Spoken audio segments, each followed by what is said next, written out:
Aaron called Rex and I to his office to discuss an urgent problem. I was shaking in fear, worrying that he might hurt me again, but Rex told me he wouldn't let him lay another hand on me, even if it meant he had to die. I told him with sign language not to take a bullet for me, that I didn't want to be the cause of him losing his life. But Rex reassured me that Aaron trusts him more than anyone, and that he would never kill Rex simply for not letting him hurt me. I felt my body tense up the second Rex opened the office door, and we entered Aaron's office. "Took you both long enough," Aaron scolded. His words sent large chills down my back. I didn't look scared, but in my mind, I was beyond terrified. "We got a bad situation." "What's going on?" Rex asked. "Did a colleague die or something?" "No," Aaron yelled. "It's worse. Way worse. The simulation crashed."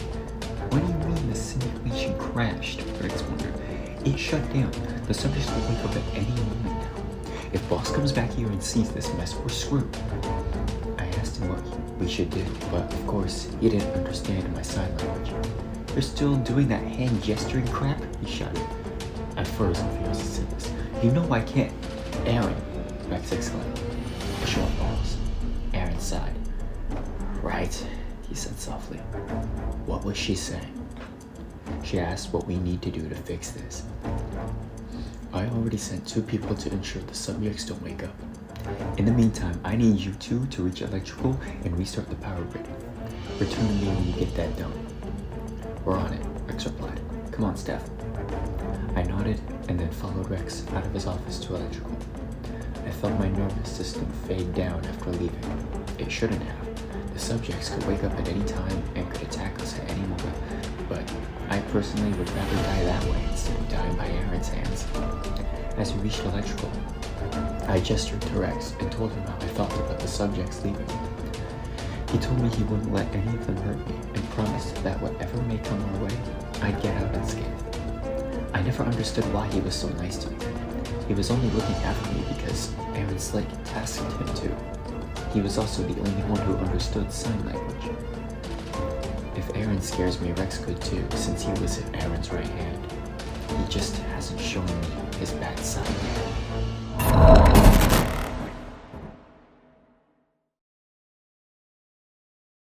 When I awoke, I found myself in the same chair where Aaron Slick offered me a position on his team. Seeing the restraints activated from the button, I tried to reach for them, my fingers just inches away. The sound of the door opening stopped me, and I pretended I was knocked out. I heard 2 voices speaking to each other. "How did the simulation even crash in the first place?" A female voice spoke. "You think I know the answer to that question?" A male voice responded as the voices got closer. "You don't have to be as smart as Will," the female guard scoffed. "I know you didn't know because who the hell actually does?" "Relax, Cat, I'm just messing with you," he remarked. "Now, let's see if we can reactivate the masks to keep them from waking up." I carefully opened an eye. One guard walked past me to start on the other end while the other guard began working at the front. I quietly, but roughly, used the restraint to cut my wrist. I sealed my lips shut from the pain as a guard approached my chair and saw the blood. "This one's bleeding," he called out to Kat. "Who tightened this restraint so hard?" "So take it off and bandage it," she called back. He removed my restraint. Perfect. I got up fast, punched him hard in the face, knocking him off his feet. Seeing the gun in his waistband, I grabbed it and shot Kat fatally in the head. She died instantly. I turned toward Will. He was alive, but knocked out. I decided to take his uniform and disguise myself, just in case there were more guards. As I got dressed, I heard footsteps behind me. I turned and pointed the gun at the man behind me. "Wait, Harry, it's me," a familiar voice spoke. Although I didn't recognize him, his voice told me everything. "Wait, you alright?" I asked him. "Yeah, I'm good. You?" He wondered. "Yeah, how'd you get out?" I asked. I dislocated my thumb to slip my hand out of the restraint. Then I pushed the button, Wade explained. Then I put my thumb back into place. "That's one way to escape," I thought out loud. "Anyway, we should get the rest of them out." "Harry, we have a problem," Wade whispered. "I checked the seats of everyone here before those guards showed up. Octavia's not with us." "What?" I wondered. "How is she not here?" I don't know, Luke replied, but for now, let's get the rest of them out of here. We woke the rest of the subjects up and got them out of their restraints. By now, the guard I knocked out woke up. I aimed the gun at him and told him to open the door for us. When he did, 2 guards on the other side opened fire and killed him. I then proceeded to shoot the other guard down and left one alive. This guard was female, tan, and had long, very messy black hair, and wore a black hat. "Ooh, a gun," she said sarcastically. "So scary. Put the gun down or I'll shoot you," I scolded. "I'm a dead girl either way," she mumbled. "You know, now that I think about it, I could use your help." "Excuse me?" "This earpiece that's in my ear has a bomb attached. If I try to either leave this building or take the earpiece out of my ear without the proper override codes from Aaron's site, I get blown up. And since you all want to leave as well, I thought about making a deal." I noticed the earpiece in her left ear, and I was glad I didn't try to take one from the other guards after hearing about the bomb. "The deal is, you helped free me, then I'll help free you," she continued. "The front door can only be opened by Aaron's ID. If we get his ID, I can get access to both the override codes and the front door." "Why should we trust you?" I asked her. "Because you are my only chance of getting out of this place. Look, once we're both out, y'all go one way and I'll go the other. You won't have to see me again after this, I can promise you that." The other victims didn't trust her and wanted me to kill her, but Wade thought she was telling the truth. I decided to give it a shot, but I told her she needed to keep her hands empty and in sight at all times.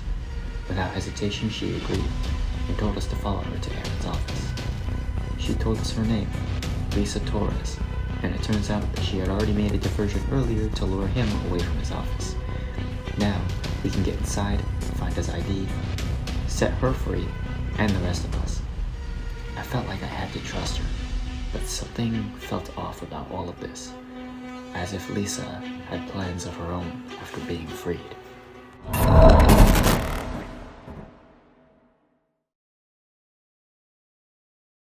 It was 10:00 p.m. I could hear Nathan arguing with Noah downstairs.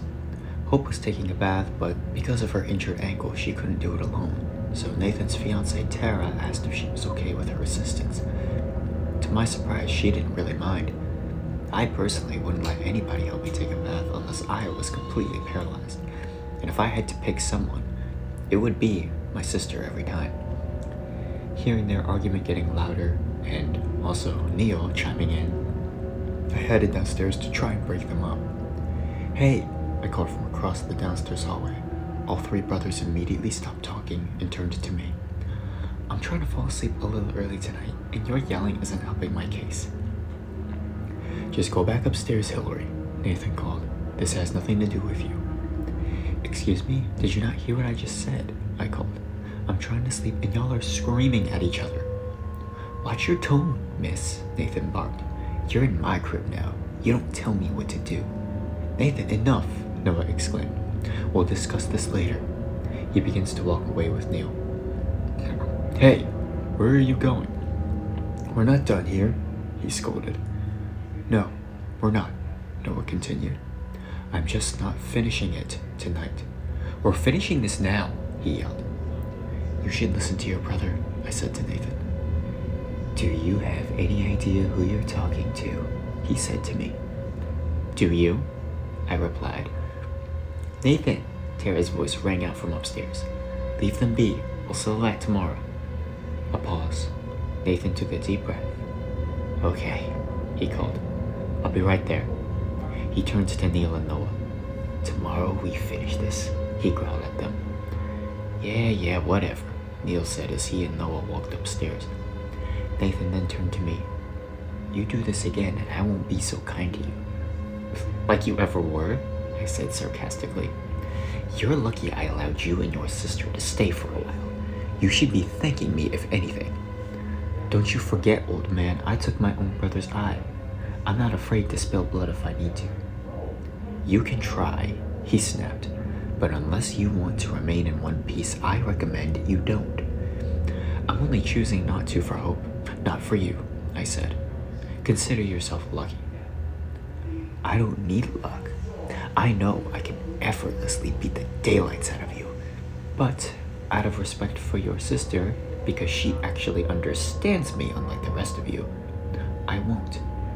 So if anything, you should be considering yourself lucky, not the other way around. Wow, so scary, I said sarcastically, as he turned and headed upstairs. I heard him mutter an insult as he walked upstairs. I was about to head back up myself when I saw that Nathan left his keys on the kitchen table. Seeing an opportunity, I took them, and I changed into the uniform I took from Cassandra. I also took her gun. I clutched the coordinates of the location that Cassandra told me earlier, and I carefully left the house. I got into Nathan's car, started it up, and proceeded to head towards where I'd hoped to find Harry.